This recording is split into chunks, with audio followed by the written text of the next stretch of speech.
Welcome to Just Say Okay podcast, where we are learning to be planted while walking on water. Now, here's your host, Yolanda Morgan.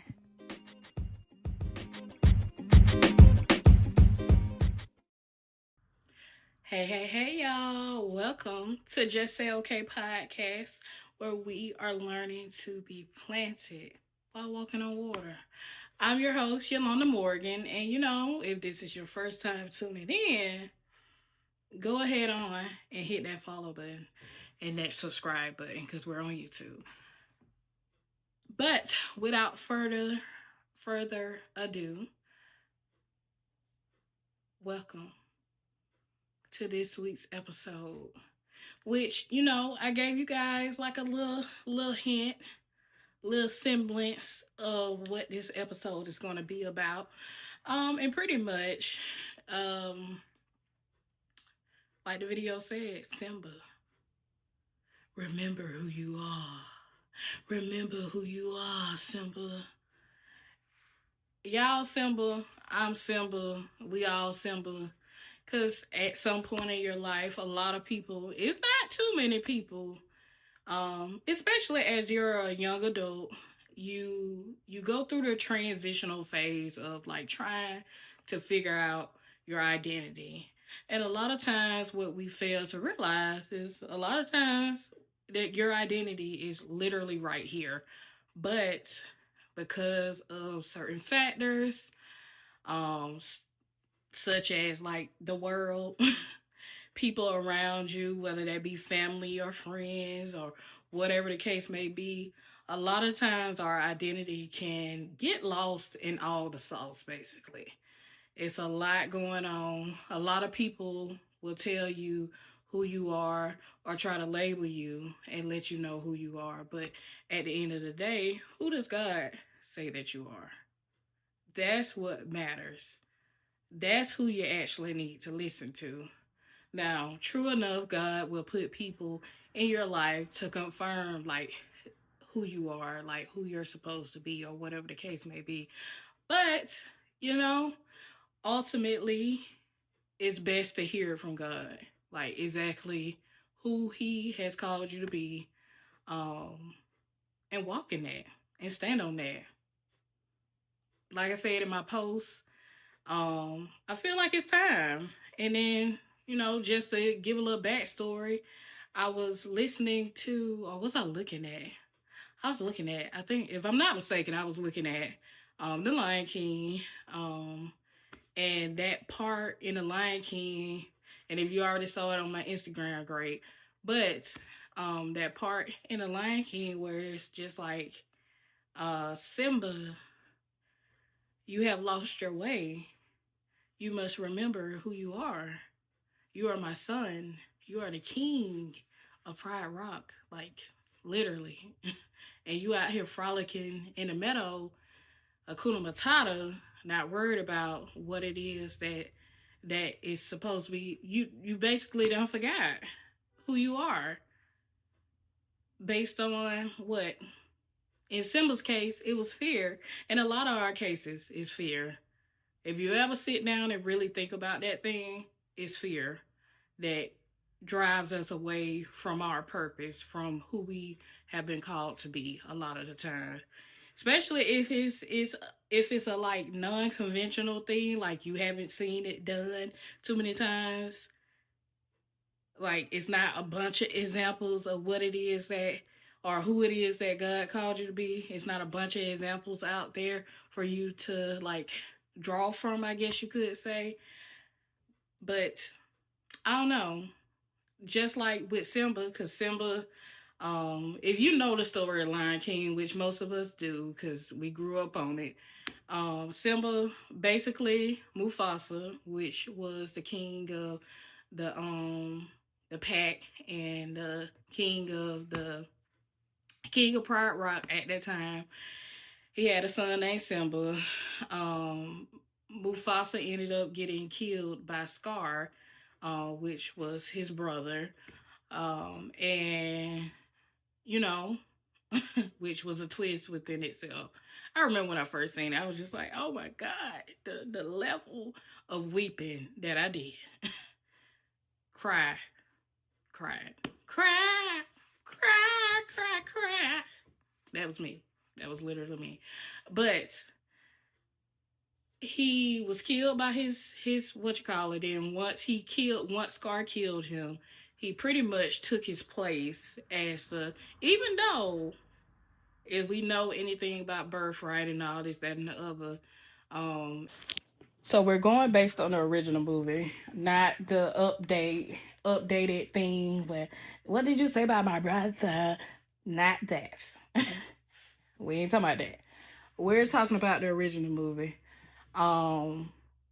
If we know anything about birthright, which we know a lot, Scar, by law or by nature or whatever you want to call it, Simba was the rightful king of Pride Rock, just because that's who it passed to once your dad dies. Once his dad died. So what ended up happening is, because Simba was there when his dad got killed, he ran away in fear. He was scared. He was like, "Oh, I'm next." No one said he was next, but kind of like based on what Scar did to his father, that would be the automatic assumption that he was next. So he ran away in fear into the wilderness. Funny thing. And there he met Timon and Pumbaa, which is a meerkat and a boar. Now, by nature, you're designed to. He's a lion, as we know. He's a lion, and by nature, these are things that he typically would feast on. But because he's forgotten who he is, he goes about becoming friends with them, Hakuna Matata, eating bugs. He ain't no herbivore. He is not no anteater. He's supposed to be. He's a lion. He's supposed to be eating meat. So not only did he go out there and forget who he was, he adapted to his environment, which can be quite dangerous. And I just think about it in the sense of like, I feel like we're supposed to adapt. Let me see. I want to make sure I'm saying it right. We're supposed to adapt to our environment. No, we're supposed to adjust to our environment, not adapt to it. So when you adjust to it, you get used to it just for the moment. But when you adapt to it, it becomes pretty much like your new norm. This is where I'm at. And the reason why I just think this is such a symbolic story is just because I've been doing a lot of praying and talking with God. And one of the things he brought up pretty much is just talking about how we tend to go into situations that we were never meant to stay in and just stay there. That's it. We ain't worried about nothing. We ain't worried about moving on. We ain't worried about like actually becoming the person that God has called us to be. A lot of the times, and it's a tough pill to swallow when you look up at your life and you realize like shit. It's a tough pill to swallow when you look at your life and you're like, dang, I ain't supposed to be here. I was never meant to stay here in this. But because I got to this place and I adjusted to my environment, now I'm stuck. Now I can't see myself beyond what it is, my current situation. And I just think we really got to do better and be careful of getting stuck in situations that we were never supposed to like be in long term. Like God never meant that for your life. Some stuff you're there for however long he says you're there for, but some stuff it can be very obvious when you aren't in alignment with who you are actually supposed to be. And I don't know if y'all ever like stop to ask, like, God, like, who have you called me to be? Who did you design me to be? Because it really is really quite interesting. Because God will 100% tell you. He will let it be known, like, hey, this is something that I have called you to do. This is who I have made you to be. And then when you just look at like the detriment that it can cause when you are out of alignment, when you aren't able to identify who you are supposed to be, or aren't walking as the person like God has called you to be, when you realize the detriment it causes to certain things in certain places, like the book in the Bible, everybody knows it. Everybody knows it. If you don't know nothing else, you know about Jonah in this whale. Jonah got swallowed up in the whale because he was being disobedient. God told him to go one place, he went another. And because of that disobedience, because he was running away from who God had called him to be, he got swallowed up and spit out. Spit out right in the location that he was supposed to be at. Same thing with like another one is like Simba. If we want to take a look back at Simba, when he went out into the environment, true enough, he did grow up in that environment, grow up in that wilderness, but it was never fully right. Like when he first tried to eat bugs, he was disgusted because that's not something that's natural to him. That's not something that he was supposed to be doing anyway. But he went there, and slowly but surely, like he started to be guided back toward, and it wasn't until Nala like showed up and really like, Simba, this is not who you are. You are the rightful heir. You are the rightful king to Pride Rock. And if I'm calling it wrong, y'all, forgive me. But if you are pretty much, like I said, you are the rightful king to Pride Rock. What are you doing? And you know, God, like, legitimately will, kind of like what I said in the beginning, he will send people in your life to remind you, like, hey, what are you doing? They will literally wake something up inside of you. Stuff you had been dormant, stuff that you may not have ever seen about yourself. God will legitimately send people in your life to call that thing out. And you know, I'm trying to be that person for y'all. I have my people who have done that for me, but I'm also trying to be that person for y'all. Like, you gotta wake up. Like, you know how if y'all ever watch School Days, at the end they just yelling in the camera, wake up. That's how I feel. That's how I feel. I feel like we gotta wake up. You gotta wake up. I even still have stuff that I need to wake up and realize, like, it's yeah. Like, God has called us to do some amazing things. And because we are out of place, people are suffering. Like, look at Simba in the story of the Lion King. I'm gonna keep going back to it. Because Simba hadn't taken his rightful place as king, and he was avoiding it and running from it and running from it, the people, the animals, the rest of the pack, all of them had been suffering for years under the tyranny of under the thumb or the paw of Scar, someone who was never meant to have that title. And it's for good reason. And that's why, like, the land was suffering, everybody's suffering. Get the animals just dying left and right, just going crazy. And that's all because he wasn't the person that was supposed to be there in the first place. But because Simba allowed him to run him off, he took the place.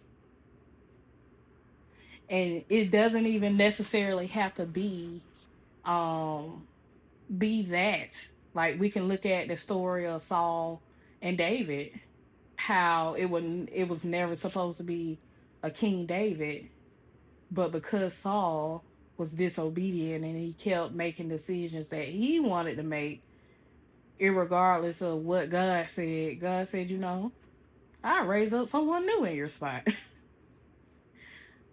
I didn't choose you from the beginning. The people chose you. Like, I didn't never intend for it to be a king of Israel as it was. But because the people were just insisting on having a king, I gave him one. There you go. And I let it be known what type of man you was prior to you even getting in there. And the people still asked for it. And they got exactly what they asked for. But it's just God allowed them to go through that. And then, like I said, he would have continued to be king, and he had put advisors around him that could hear from God and all this good stuff, and God anointing was on him and all this good stuff. He said, okay, well, here you go. But because he was just so disobedient, he couldn't see, like, Saul couldn't see who he really was. Like how the moment where David killed Goliath, you didn't pay attention to the fact that not Goliath, but David was a soldier in your army. Your army. You the king. He was a soldier in your army.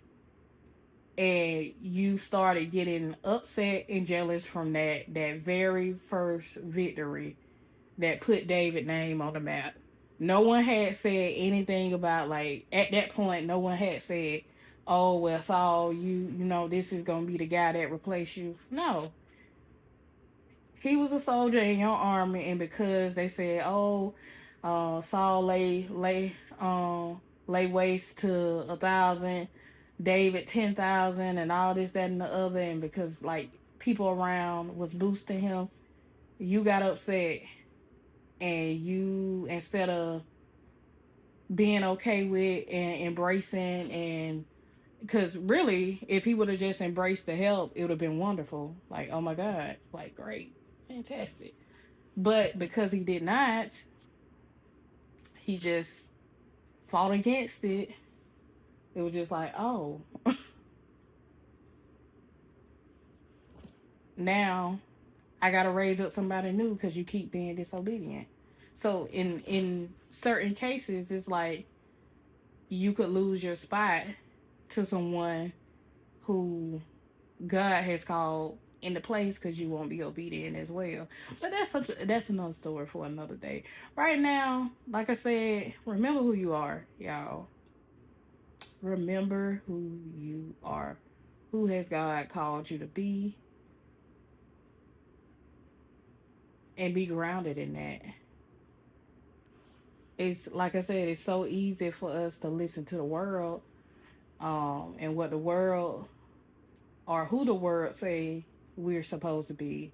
Like I said, give you the label, give you the different labels and stuff like that.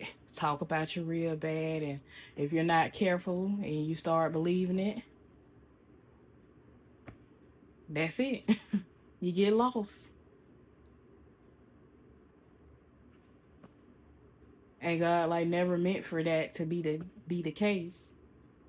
But that's why I emphasize the point of you have to be grounded in God. So when the world, your identity has to be grounded in God. So when the world tells you something different, you don't listen. You don't listen. And that's the most important thing. You can't listen to the world. You can't listen to people like God has not called to be in your life to guide you. You can't listen to that. You gotta know who you are. You gotta be grounded in the identity that God has given you. Because until you do, a lot of stuff don't go right. Like some people be making it, but when they sit back and look at their life, and it's I done talked to enough people who done sat back and looked at their life, and they realize like, oh, I was never supposed to be here. I done took a tangent. I done took a tangent. The key word is I. Like God ain't lead you over here. You done took a tangent. You done created a tangent, and now for some people they go through their entire life, and then they get old and they realize like I was never supposed to be doing that. But because I allowed fear to rule me and what people thought to rule me, now I've created a whole life out of not really nothingness, but like in the grand scheme of things, it don't matter. Like because it's kind of, honestly, when you look at it, because the point of like me bringing up the disobedience, it's like an act of disobedience. Like for God to say, hey, you are going to be a painter. I am going to bless you as a painter. You are going to paint the most magnificent pieces and all of this, that, and the other. But the world tells you painters can't make no money. Painters do this. You're going to be a starving artist. They tell you all these different things, and then boom. Oh, but guess what? You can make so much money in finance. God never meant for you to be in nothing like finance. Just and that's even down to that. That's another key point. Just because you have the ability to do something doesn't mean that you should. I can do a lot of stuff. Like when I say Yolanda is truly a jack of all trades, I can do some of everything. You show me how to do it, I get it done. But am I graced for these things? Am I called to do these different things? No.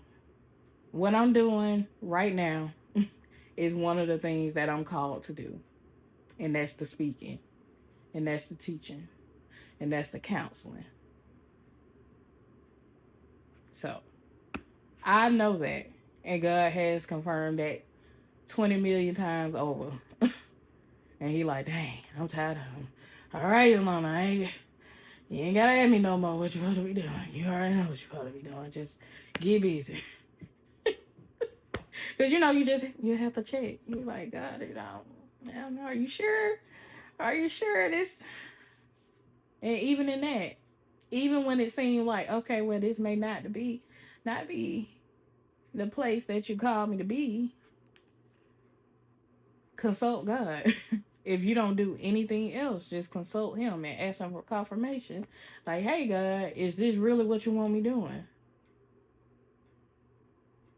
Is finance really what you want me doing? God will let you know. No, I ain't never told you to do no finance. The world said you won't be able to make any money as a painter. I didn't say that. I know who I called you to be. And I know who I designed you to be. So, if you don't take nothing else from this message, y'all, we have to remember who we are. And who we are in Christ. Not what the world tells us, but who we are in Christ. Yeah. I hope y'all got something from this. And I just be going on little rants and stuff. But I hope it made sense, because it made sense to me. But yeah, so other than that, what I'm saying okay to this week is obedience. And we'll get into that another time. But obedience is what I'm saying okay to this week. And I hope you guys are out there saying okay to a bunch of stuff as well.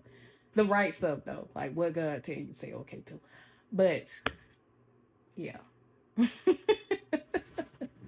Other than that, as always, go out there, just say okay, be blessed, and have a good one. Peace.